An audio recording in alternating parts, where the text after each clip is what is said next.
All right, so how can you get out of your family's business and kind of get started on your own, especially with all the relationships between your family members and yourself and transitioning from one to the other? Well, it seems like a lot of people have this issue today. They're currently working for family members or have had successful entrepreneurial members of their family offer them jobs, and they've kind of learned from their uncles, their dads, their moms, etc. And so it's really hard to kind of take a step back from all that and tell someone that you're not interested in becoming a doctor or you're not interested in working in their business, even though that's kind of how they saw the future for you. I think one of the most important things is never to forget that family, regardless that you work for them or not, doesn't mean you can't help them, right? So if you're currently working within the scope of, let's say, your parents' restaurants or your parents' construction company or even your parents' dealership, and you decide that what you're really looking for is to start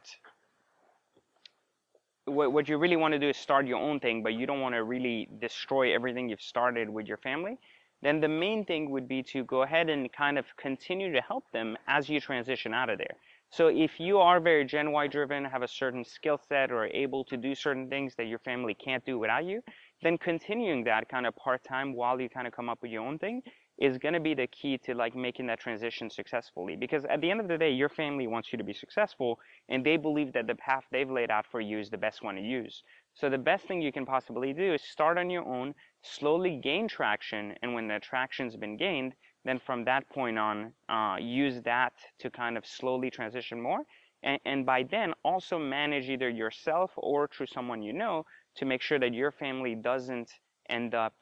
losing out and not having you or your skill set around. I highly recommend people don't just forfeit their family and kind of take the whole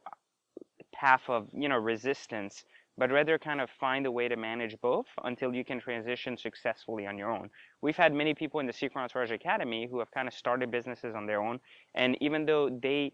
didn't necessarily work for someone in their family, what they did have was they had kind of an expectation from their family to become something other than an entrepreneur. And then over time, though, when they've gained a lot of traction through their own project, they were able to easily kind of showcase to their parents, to their family members, how effective they were on their own and how much happier they were. And I think any a real family member would want to see people in their family happy and would want to see them succeed,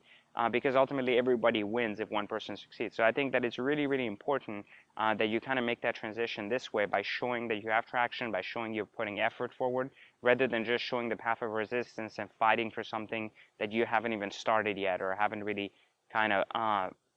proved the concept of. All right, so what do I do now and how do I want to be remembered? Currently, actually, a lot of people have emailed asking a little bit more about what do I do for work today, since they're